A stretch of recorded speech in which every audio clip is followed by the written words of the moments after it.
It's time to accelerate. Hey friends, this is Andy. Welcome to episode 664 of Accelerate, the sales podcast of record. I have two great conversations lined up for you today. Joining me first will be Adam Witty. Adam is founder and chief executive officer at Advantage Media Group and Forbes Books. Following my talk with Adam is another in my series of weekly conversations with my partner in crime, Bridget Gleason. This week, Bridget and I are talking about the value of challenging the status quo. That's right, challenging the status quo in your life as well as in your business. So you have to stick around and learn about that. Today's show is brought to you in part by friends at Discover.org. The Discover.org platform is a game changer for sales and marketing professionals. The feature-rich sales intelligence platform is supported by more than 250 researchers who continually update contact data and provide account-specific insights to help sales and marketing teams break ahead of the pack. See the product live at discover.org.com/schedule-demo. That's discover.org/schedule-demo.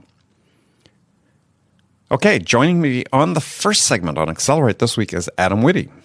As I said, Adam is founder and chief executive officer at Advantage Media Group, Forbes Books. And in our conversation, we dive into the importance of building up your authority, your brand, if you will.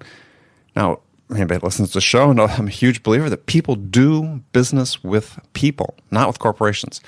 The fact is, no one else is going to toot your horn but yourself. You have to be the advocate for your own business. And Adam's going to take us through how you do that, talking really specifically about what he calls the 7 pillars of building your authority. All right, here we go. Adam Witty, welcome to the show. Andy, thanks so much for having me. Well, it's a pleasure to finally be able to talk with you. So you're joining me from Charleston? Beautiful Charleston, South Carolina. Beautiful Charleston, South Carolina. And it's pretty toasty today in New York City. How is it in Charleston? It's a little bit cooler, which makes no sense because you're going south, so you'd think it'd be warmer. It's probably about 80 degrees today and sunny in Charleston. Oh, well, yeah, we have no shortage of sun, but it's, we were thinking we were never going to have spring. And so it sort of went from 40s to 90s, and I think we skipped spring altogether. So you went from winter to summer. Oh, God. Yeah. It's the one season. So I'm a transplant in New York and moved here about 8 years ago when I got married, and moved from California, from San Diego. And people always say, well, you must hate the winters. And it's like, well, no, actually, I grew up in Wisconsin. The winters are easy. I hate the summers. Right. The summers. Right. The heat and humidity, no, that's, as a Californian, we don't do humidity. That's not our thing. That's right. So that's a big adjustment. That's when I escaped back to California, is during the summer. So tell us a little bit about Advantage Media, and because you guys have a pretty big portfolio of things that you do. And because the topic we're going to talk about today is authority marketing. And this is something that's important for people. If you have a small business, if you're an individual, solopreneur, even I think, individual salesperson, building your career, that authority marketing becomes important. So we're going to cover the topic as much as we can in the time we have. But tell us a little bit what you guys do. Yeah. So first and foremost, probably the most important thing is I am an entrepreneur, and I started my business by being a sales professional.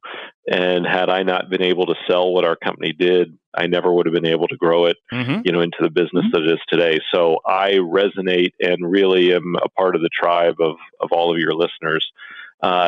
So I created Advantage Forbes Books, which is our parent company.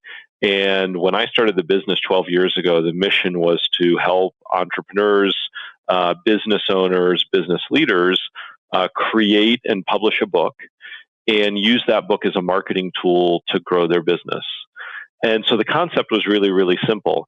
If you wanted to be the go-to guy or the go-to gal for whatever it is you and your business did, if you wrote the book on the topic, people would immediately see you as the expert. They would see you as the authority. They might even see you as a mini celebrity on that topic. And I like to tell my wife, because I've got a reasonable following for the podcast, and publish some books and so on. But she sort of kids me time to time because I'll run into somebody who recognizes me somewhere. And I'll say, yeah. And I'll say, yes, I'm very famous in a very small pond, big fish in a very small pond. Yes. And so that's where the roots of the business started. And, one thing leads to another, right? And everything just grows kind of brick by brick. And so probably 5 or 6 years ago, we were publishing, 100 books a year. And a lot of our entrepreneur authors, they all asked us the same thing. They said, okay, great. I've got this book. Now, what do I do with it? How do I make money with this book? And what we realized is that we were teaching them what to do, but they were so busy running their own business that they didn't really have time to do all the things that we taught them. So we started a marketing agency that was adjacent to our publishing business. It's called the Authority Institute. And we're going to talk on this podcast about the 7 pillars that build authority. Right. And that's really what all of our authors wanted. I mean, we like to say you can't spell authority without author, right? It's the first 6 letters. It's the first 6 letters of authority. And we wanted to help them parlay the authorship into authority. So we built out this marketing agency, and over the last few years, we've grown to our portfolio of businesses, as you alluded. And so today, Advantage Forbes Books is really centered around being a business growth company for entrepreneurs and business owners. We exist to help our entrepreneurs grow, whether you're growing through a book, whether you're growing through authority marketing, whether you're growing through more knowledge and better information to help you better market your business, scale up, and grow your business. And so today our portfolio, aside from Advantage Forbes Books and the Authority Institute, includes a PR and media company called News and Experts, where we help business people get on TV, get on radio, and get interviewed in newspapers and magazines, because PR and media publicity is one of 7 pillars of authority, right? When you are in the news, people think that you're a big deal. And then we also have 2 businesses, the Oxford Center for Entrepreneurs. And the Oxford Center really focuses on helping entrepreneurs, take a $3 to $5 million business and scale it up to a $30 to $50 million business. And so we're talking about things like strategy and people and cash management and capital expenditure to grow and all those kinds of things. And then our final business is the No BS Inner Circle. And some of your listeners have maybe heard of Dan Kennedy. Sure. Dan Kennedy is a very well-known marketing and direct response marketing expert. And many years ago, Dan created a business based on the No BS Marketing Letter, which is a monthly marketing newsletter for business owners. And that's still the core of the business today. It's got thousands of monthly subscribers. And just last month, we bought Dan Kennedy's No BS Inner Circle. And so we now run that business as well, which includes the newsletter. It includes coaching groups. It includes 2 big annual conferences each year, the Super Conference and the Info Summit. And it's really allowed us to kind of build a holistic organization where we are helping entrepreneurs grow their business. Okay. And as an entrepreneur myself who's scaled up and grown a business, who's been reliant on other smart people to help me grow, it's really a lot of fun to be in the business of helping entrepreneurs grow. Yeah, well, likewise. I mean, I work primarily small and mid-sized businesses as well, and yeah, way more fun than working with large enterprise. I can guarantee that. So, no question. Yeah, it's interesting. So you've got Dan Kennedy in the fold, because when I look at your businesses, what you do, how you could help a small business, it sort of calls to mind something I remember reading in one of his books, which was, don't let others define who you are, or define yourself before somebody else does, right? I've always sort of remembered that from that book. And that's really what you're doing with authority marketing, is you're saying, look, I'm putting a stake in the ground, and you don't need to have somebody else, confer on you the title of, hey, I know more about this topic than anybody else. Is you can do this yourself. Claim the title. Yeah, so it's really interesting, Andy. You make a great point that should not be underestimated. Most people, so this isn't entrepreneurs, this is most people. When we were kids, we were taught not to be boastful. Yes. Right? Quit being a show off. Be humble. Wait your turn. Pay your dues. Right? Mm-hmm, right. And see, all of these things are in direct conflict with the competitive capitalistic environment that we are operating our businesses in. For better, for worse.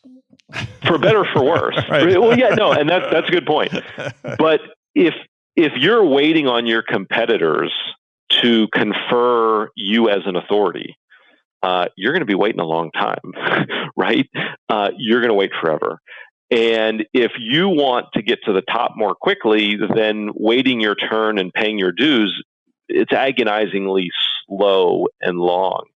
And so the one thing that most people don't recognize, and it's really a secret, is that authority can be manufactured. Mm-hmm. Okay?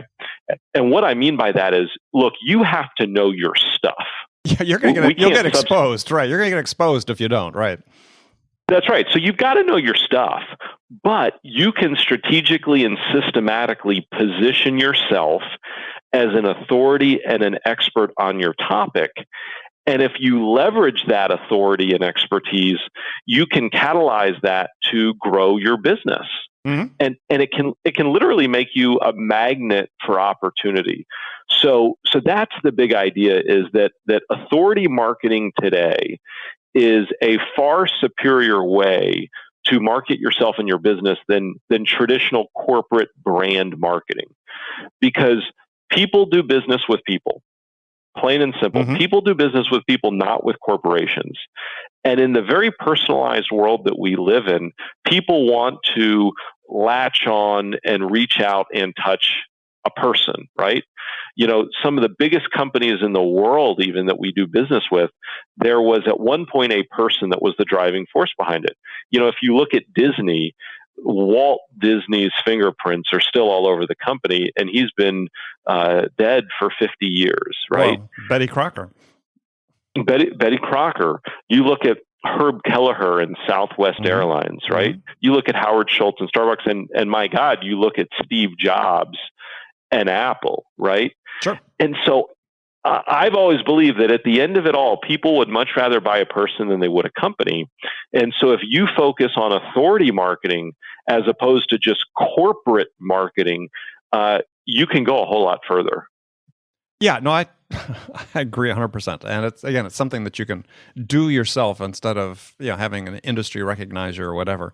But to your point is, the flip side, the caveat is that you have to deliver when you have to deliver. That's right. So that's right. You've got to know your stuff. Right. So it may be a very short term as an authority if you can claim you can do something, claim you have expertise, and you can't deliver for your customers. So that's right. To me, and you brought up the whole thing about we are raised to be humble. It's really true. But there's actually been, maybe you've heard of this, there's been research done. It's about 15 years old at this point, but it's still referred to quite a bit. It's called the Dunning-Kruger effect.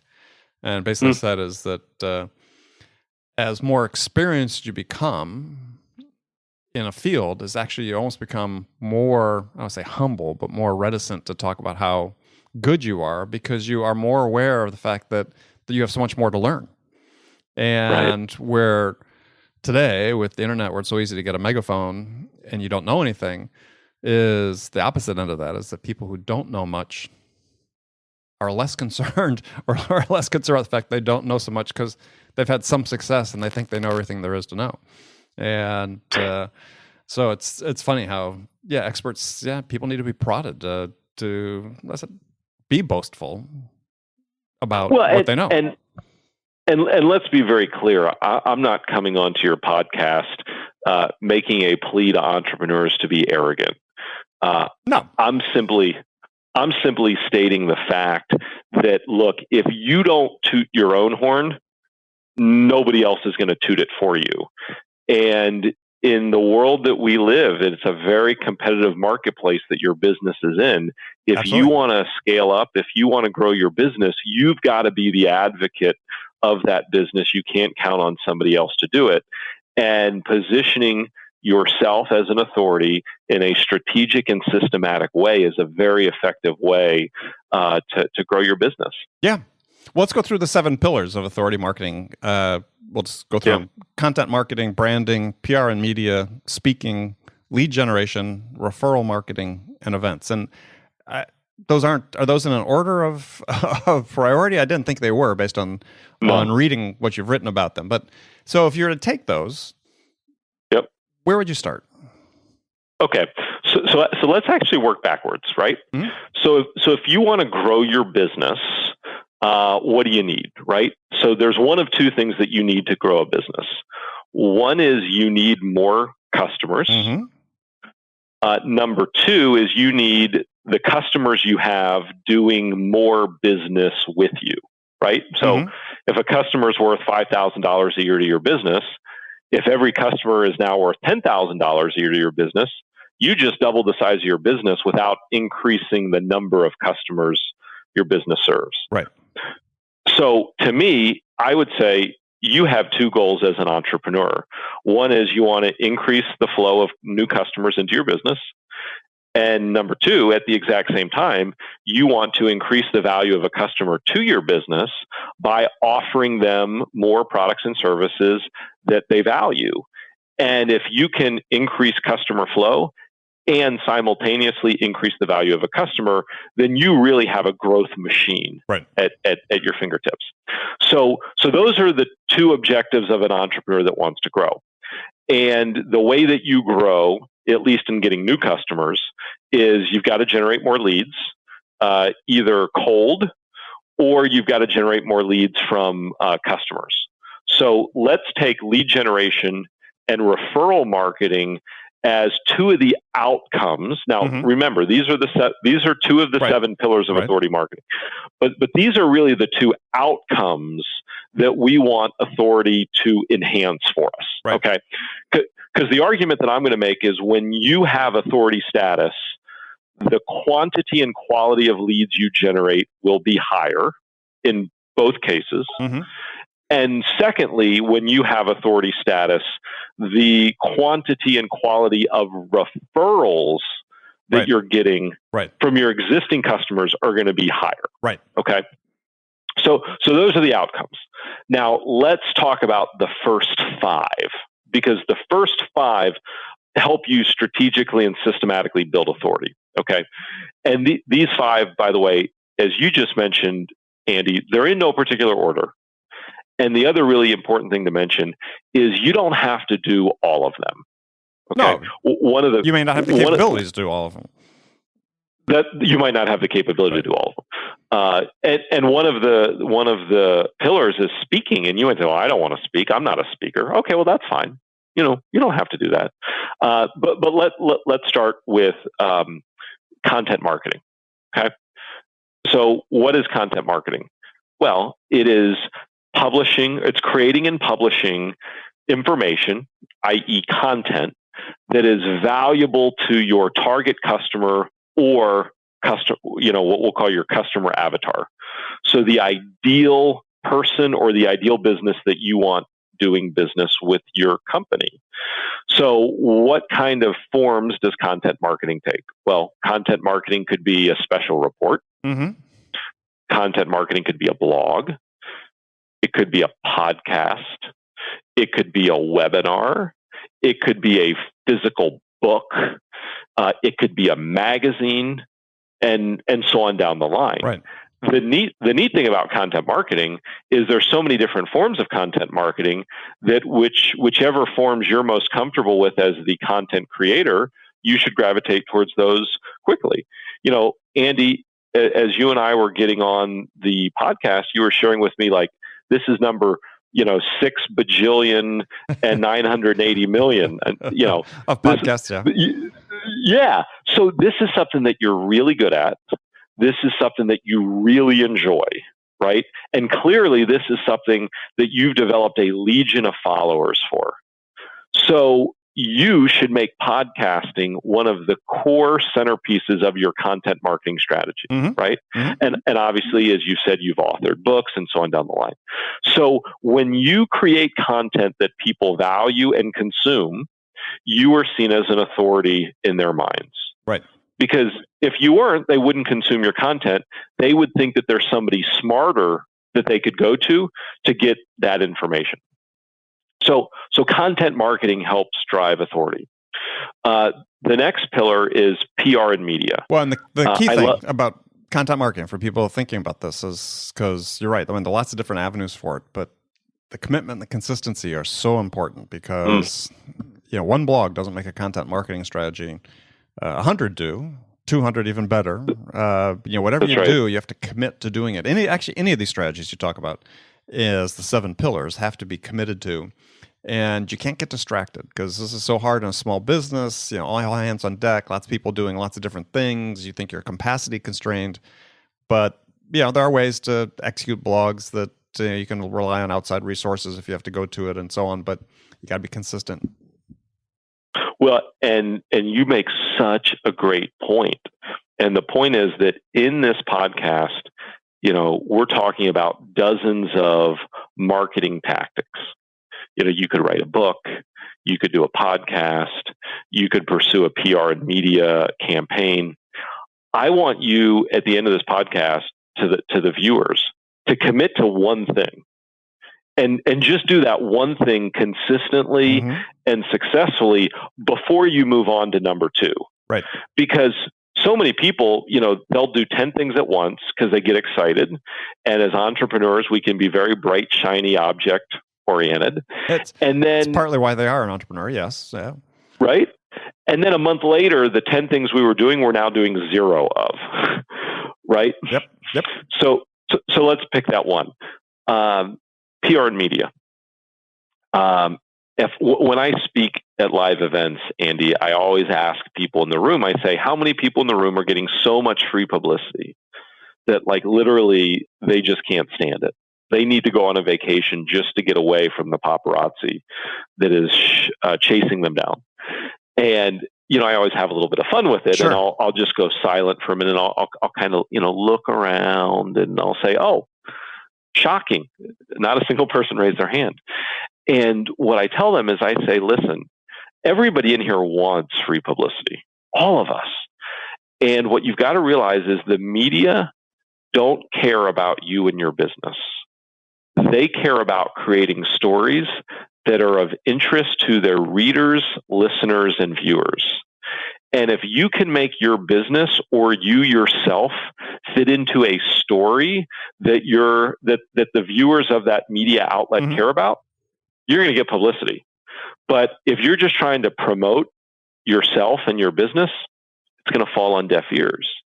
And so when it comes to creating authority, if you can successfully get media, which, by the way, media traditionally has been radio, television, right, newspapers, and magazines. Now, here's the really neat thing. Your podcast is media because you have thousands of viewers. In fact, you have more viewers than probably a lot of radio and TV stations. Don't know about that, but yeah, we've got a bunch, yeah. You've got a bunch, and you've got a bunch of really high quality viewers. Absolutely. Right? So media is all about getting yourself on TV, radio, newspapers, magazines, blogs, podcasts, etc. And people believe what others say about you more than they believe what you say about yourself. And so when you're featured in media, it creates this aura of authority, it creates this aura of credibility, and it creates this aura of expertise. Because if you weren't the expert on the topic, why in the world would they have interviewed you on TV? Right. They wouldn't have. And so a lot of really savvy entrepreneurs, when they invest in a PR and media strategy, realizing that it's not about them, it's about creating stories that the media want.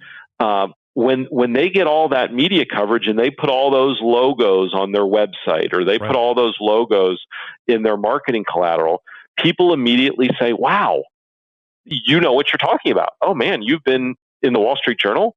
You've been interviewed on NBC. Whoa. Right. Okay. It's the emotional, illogical reaction that consumers have. And what we always have to remember, we can never forget this. People buy on perception. And emotion. Right. and emotion. They will later justify with logic. Yep. If you're lucky. But people buy on perception and emotion. Yep. And so creating authority is all about crafting the perception that you are the go-to guy, the go-to gal. You are the subject matter expert on this topic, and they would be crazy to look anywhere else other than you. Right. Right? So let's talk about speaking, right? Single-handedly, there's probably few better ways to build a business than by speaking.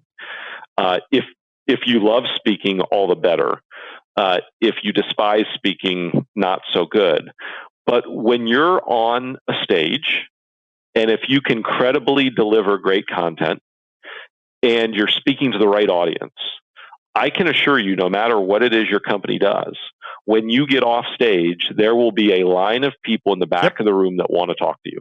Yeah, and I think if you're a local business, and this is the thing that entrepreneurs oftentimes don't think about, is in their area, there are free opportunities. There's Rotary, Kiwanis, Lions Club, Chamber of Commerce, all these things that exist, and you're not looking to get paid to speak, because you're looking for opportunities to be in front of an audience, and there are lots of free opportunities.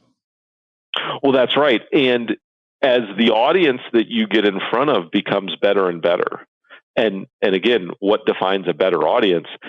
Is it your target customer that's sitting in that audience, right? And as an audience gets better and better, I could argue that heck, you should pay them to speak, right? Don't worry about getting paid to speak. Let me use myself as an example. Sure.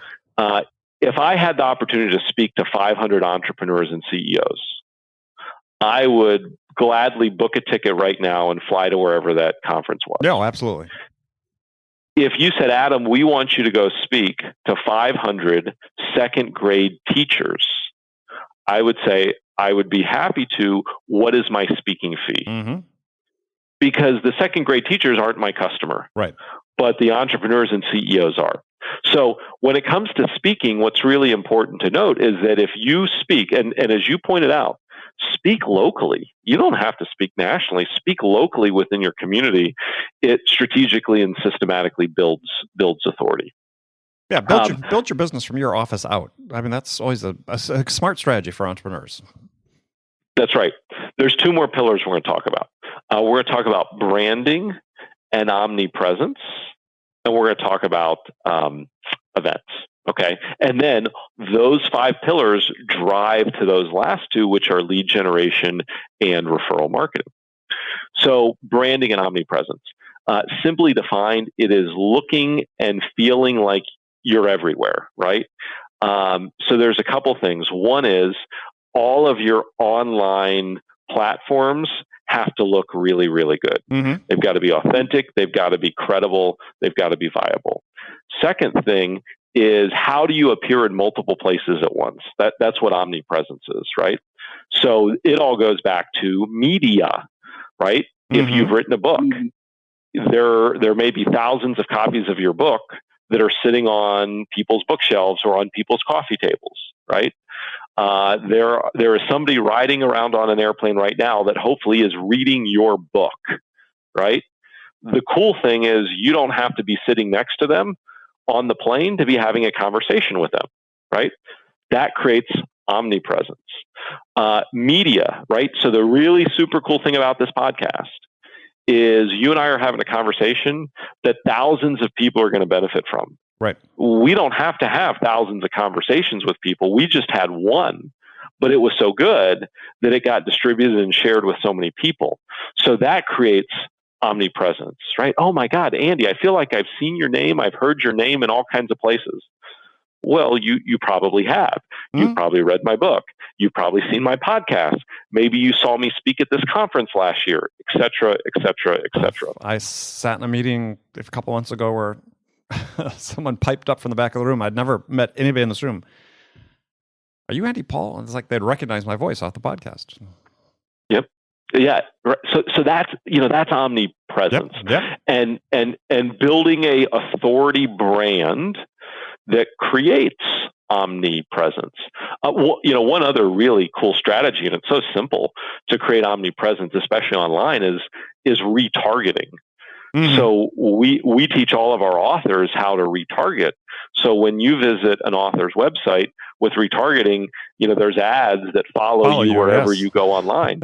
and the truth is, we as marketers know how it works, but 99% of people are like, oh my God, everywhere I go, I see an ad for you or your company. That's right. It's Facebook selling my information. Yeah. Okay, so let's talk about events.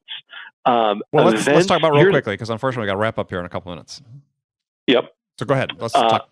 Okay. So really quickly, events are creating dynamic in-person or virtual places where people come together, and they come together to see, hear, and learn from you, right? When you build enough authority, you can put on a conference, you can put on an event, you can put on a seminar or a boot camp where literally people will travel from all over the world. 2 weeks ago, we were in Orlando for the No BS Inner Circle Super Conference. Right. Dan Kennedy, of course, is the namesake behind that company. And we had members that had traveled from Israel, from Australia, from Slovenia, from Moscow, from Lima, Peru, that are all coming up to introduce themselves to me. You have to have authority when you get somebody to get on a 17-hour flight to go from Sydney to Los Angeles to Orlando to come and see you speak. And if somebody makes a 17-hour trek to come see you, you can bet that if you sell something or offer something, there's a high probability that they might buy it, right? Yeah. Well, it all starts, going back to the beginning, it all starts with defining who you are, proclaiming who you are. And that's right. Yeah, you don't need anybody's approval to do it. You don't have to worry about what anybody else says or thinks, because first of all, no one's going to say or think anything anyway. Adverse, you are who you want to be. That's right. Yeah. That's right. I love it. Well, we're going to have you come back on, and we'll go into this in more depth, because this is really a fascinating topic, at least for me, and I think for the people in the audience, this is the core topic, is that, and you brought it up, this is what I've been preaching for years, is that in today's world, it's not so much what you're selling, it's how you sell it, how you're presenting yourself, that really differentiates you. You talk the power of perception. Actually, I have chapters about that in my second book, because perception is reality. But the thing about perceptions is when people form them, the science is very clear, people don't change their minds. So once you've formed a perception's extremely sticky. Even when people are presented with evidence to the contrary, they don't change their minds. So it's very hard to change people's minds, but they've got that perception set up. So yeah, those things all become hugely, hugely important. So yeah, I'd love to have you back on and delve into this in more detail. So sorry, we're sort of limited here today, but so tell folks how they can get in touch with you and learn more about what you do. Yeah, so you can find me directly online. Very simple, AdamWitty.com. And my last name is spelled Witty, AdamWitty.com. And online, you can find us at AdvantageFamily.com. And that website can take you to our portfolio of businesses. And I'm on LinkedIn as well. So I would just invite and encourage all of the listeners and viewers today, please reach out, and I'd love to continue the conversation. Authority is something that I'm very passionate about, as you can probably tell. Right. And one last thing I want to say, because it's so important, because so many of your viewers I know are in professional sales, is consumers want to commoditize you, right? It makes our buying decision easier, because if you're a commodity, well, it's pretty easy. We're going to buy a commodity based on price. And so if you truly want to be in a category of one and you don't want to be commoditized, you have no choice. You have to build authority and expert status to become a category of one, so you cannot be commoditized by consumers. Yeah, no, I agree. 100%. And to your point, it doesn't matter whether you're an entrepreneur or individual sales professional, the same lesson holds. So, Yep. All right, Adam, pleasure. And like I said, we'll have you back on shortly. Thank you, Andy. Great to talk to you. Talk to you soon.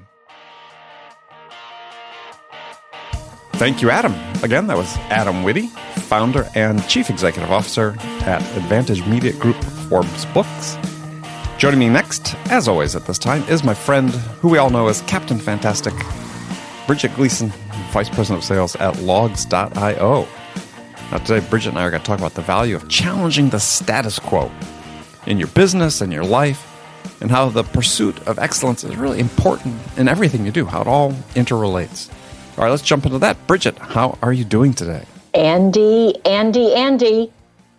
So how are you? I'm good. I haven't asked you for a while, but you're... Are you fantastic? Yeah, I am. So... What haven't you asked me? I don't know. I've been falling down on the job, but no, what haven't you asked? Whether you're fantastic or not. Oh, yeah. So... Yeah, crazy, fantastic in a startup, my hair's on fire kind of way. Yeah. But fantastic. Yeah, and I was going to say that, so one thing that my wife and I did that been sort of interesting is, and I'd be interested to hear, maybe you've done this too, is, so we did this thing called the Whole30 eating plan. Oh boy, that makes me crabby just thinking about it. Did you do it? No, you've told me about it. Actually, it was well, so far, fairly transformative. I'm always sort of Really? Yeah, I'm always sort of skeptical of those things because, well, I am a skeptic about a lot of things. Me. So it's we reached a stage in our life where we're both very active people. We do a lot of physical activity, try to stay fit, but sort of dissatisfied with encroaching age and the impact it has on like body shape but also just felt like we'd sort of hit a rut in terms of making the progress we wanted to make. That's how we're active bicyclists. At least my wife and I run and swim and do those things. She swims as well, and various niggling physical things. And we thought, well, she thought, I think more doing it for me perhaps was like, well, let's try this. This is an eating plan where you just sort of eliminate sources of inflammation and other things in your diet. And I have a sweet tooth, and so sugar is one of the things you eliminate during this reset period of 30 days, where you alcohol, sugar, dairy, legumes, and various other things. And it was really interesting. I got through it. It was a little hard combining that with the intense exercise I do, because I went on this 60-mile bike ride and there's nothing there, because the body was transitioning from learning to feed off the sugars to feed off my fat, of which it should have had ample stores to help me in that ride. I know it should have, but yeah, all your girth. Yeah, I mean, not that I'm fat, but and, not at all. And but it's interesting how it's because we oftentimes talk about habits on the show. Is come through this period. We're now well past the 30-day period, and it has transformed just how I look at what I put into my body, and in ways that's sort of surprising. As my son was sort of giving me a hard time who son works with me, and as we're standing up eating lunch before starting these interviews, I was sitting there eating a raw cucumber, whole raw cucumber, baby, Persian cucumber, as part of my lunch, as well as with other fruits and vegetables and some meats. I'm glad that wasn't it. Yeah, okay. But he just sort of looked at me like, yeah, that's not, who are you? Where's the potato chips? Where's the whatever? And so it's been, I feel great, knock on wood. And, just had my annual physical and all the numbers are great. And it's just like, wow, one of these things actually did that has become a habit, and it changes the way you look at the world, which is, then, I talk about learning all the time about, changing perspectives and adding perspective. And this was, it's not sales related, but on a personal level, it's, really interesting how it works. I think and did your wife stick it with it also? Oh, yeah. I mean, she's somewhat unusually. Eating cucumbers also? Well, yeah, but interesting. Yeah, she always has eaten, not that I eat a bad diet, but she has always eaten way more healthy than I have. And sort of frustrated that she wasn't able to lose some weight or, change her body shape in certain ways. And interesting, because oftentimes you go through this program and, the men have success and the women don't. And yeah, no, she crushed it. and that's fantastic. Yeah, it's worked for her as well. So, but again, it just changes, as I said, changes your perspective on your relationship with food. And I'm sort of, as I said, feeling good and somewhat stunned that the mental transformation has happened, is even more so than the physical transformation. I'm going to wait to hear it in the course of our conversation to see kind of what comes out with this mental transformation. Well, I'm not saying... Are you sharper? I'm not saying you were dull. Okay, don't take this the wrong way. Am I sharper? Are you sharper? I don't know. I mean, I'm not as tired during the day, for sure. I mean, I think there were, part of what I was eating would cause me to, fade out in the afternoon and so on. And much less of that. But that part's been noticeable. And plus we're making a bigger effort to get more sleep. And that's a good one. Yeah. And this sort of, obviously that helps with alertness as well. And we've sort of been up and down a little bit on that, depending on workload and things we've got going on at both in her career and mine. But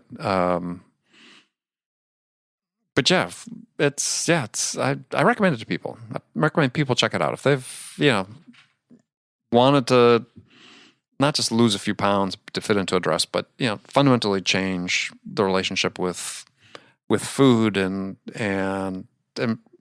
because you don't really deprive yourself of anything when you're doing this program. I mean, you're still eating meats and vegetables and fish and so on, but just cutting out some things and then you can always add them back in afterwards when you see sort of test what their impact is. But yeah, here we are, the Health and Fitness Show.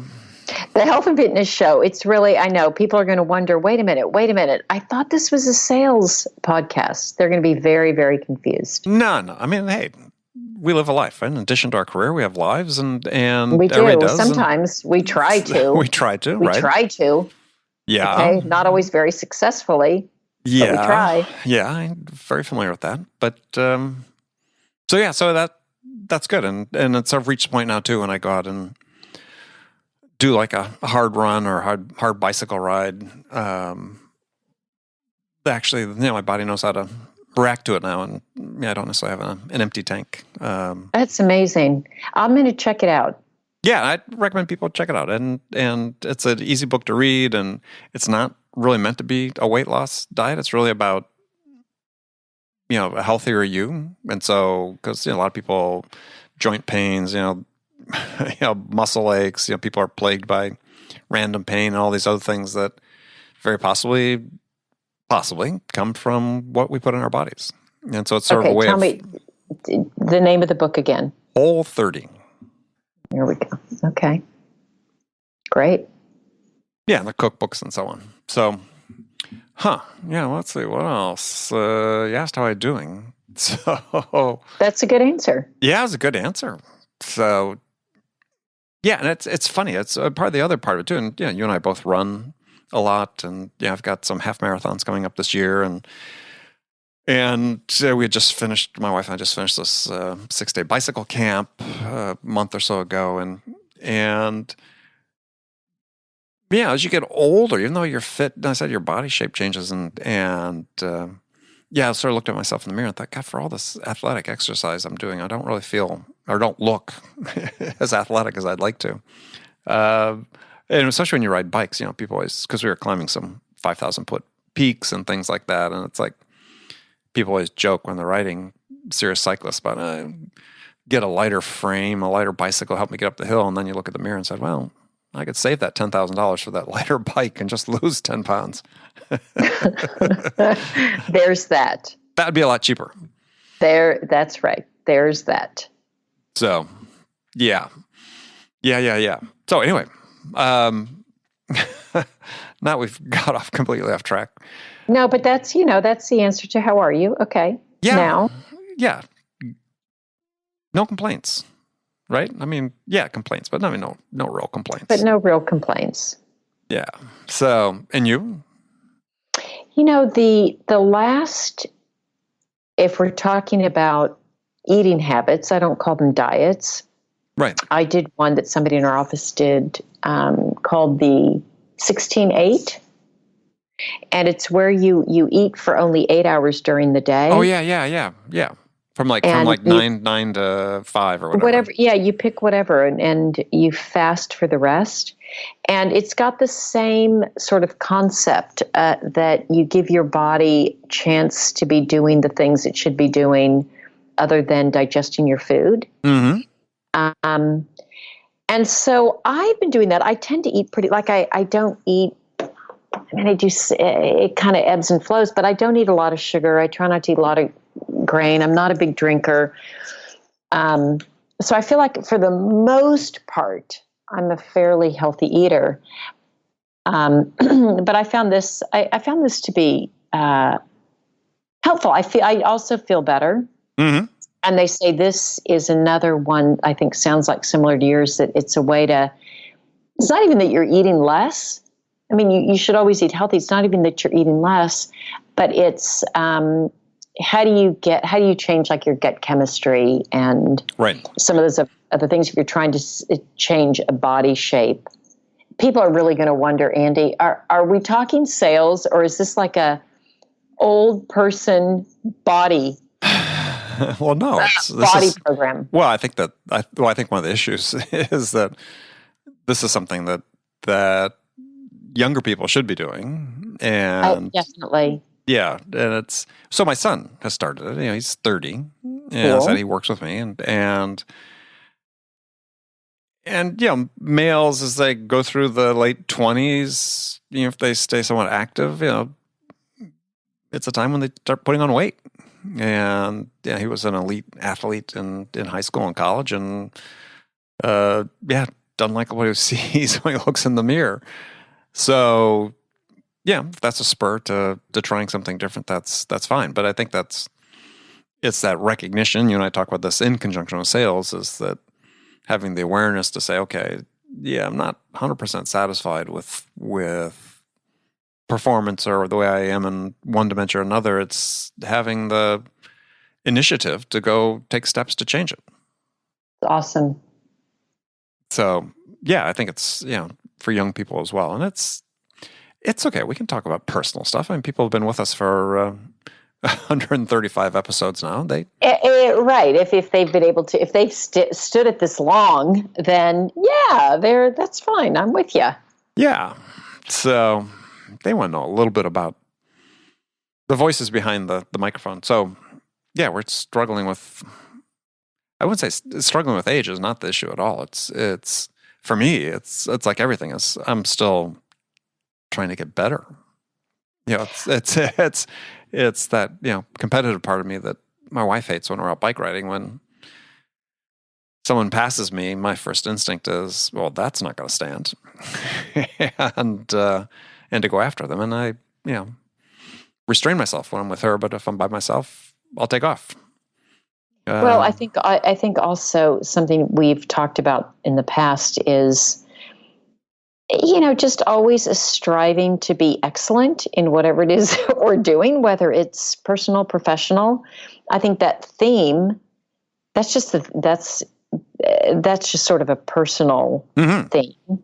And also curiosity about how might my body operate better, and what are ways that I might, things that I've thought about with regards to health that I haven't thought about before. So those are all things that I think about too. I'm curious.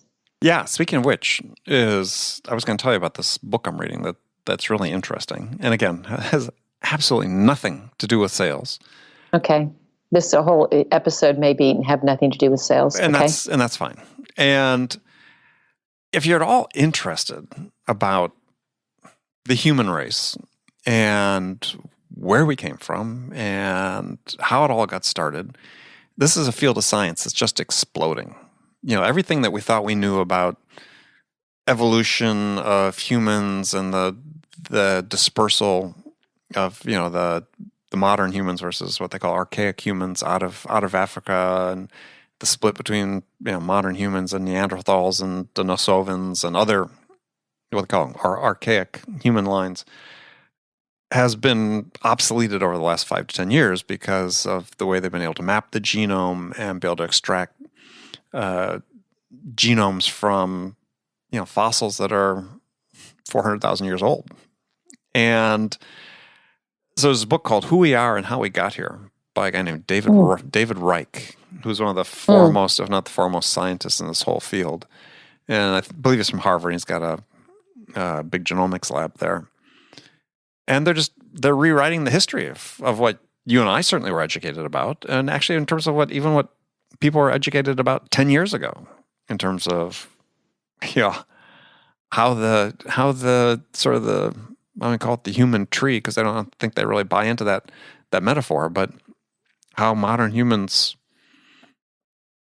evolved, or not evolved, maybe the wrong word, but how they moved from one place in Africa, which was, everybody sort of agrees, was the birthplace, to populate the world. And that was happening earlier than we anticipated and thought, based on the records, substantially earlier. And all this various intermixing and ebb and flow. And I'm only a quarter of the way through the book, and it's like, it's my nighttime reading. So it's just a fascinating story.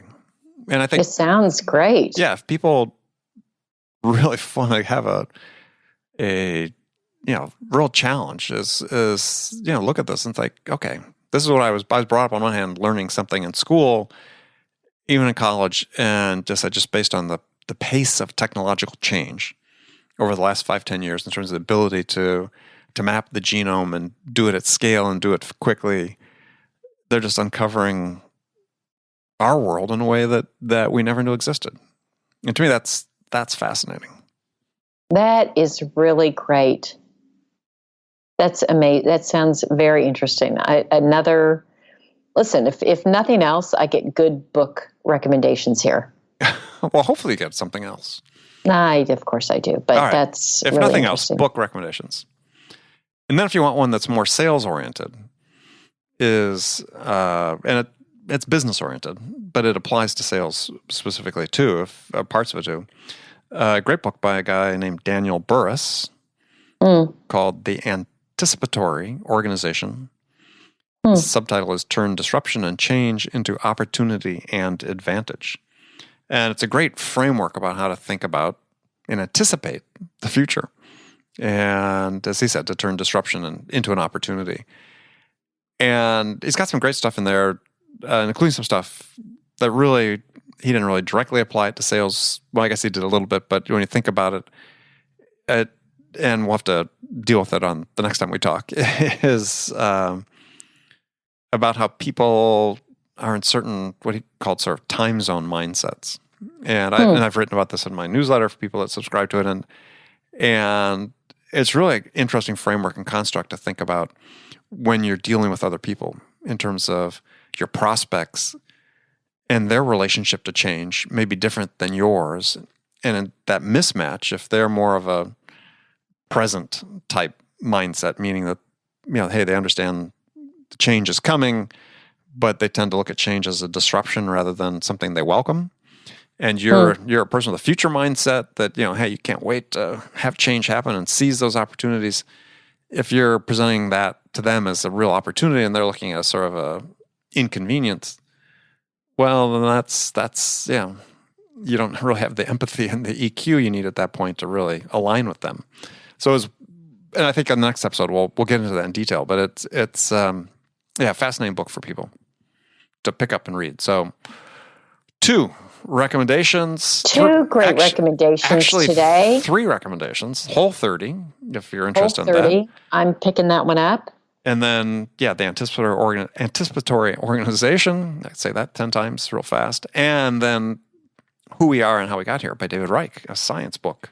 Well, we've talked many times about the importance of education and learning as opposed to just training. And I think here we are. This session was dedicated to it.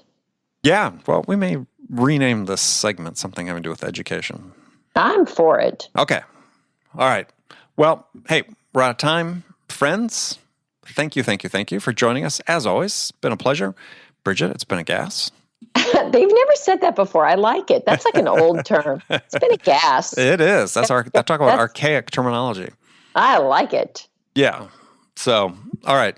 We will talk to you next week. All right. Until then. Okay, friends, that was Accelerate for this week. First of all, I want to thank you for joining me. And I want to thank my guests, Adam Witty and my friend Bridget Gleason. Join me again next week as I welcome Patrick Purvis, Chief Revenue Officer of Discover.org, to the show. And of course, no Accelerate would be complete without me swapping stories with Bridget. As always, she'll be joining me for our weekly conversation. Be sure to join me then. Thanks again to our sponsor, Discover.org, for their ongoing support of Accelerate. And thank you again for joining me. Until next week, good selling, everyone.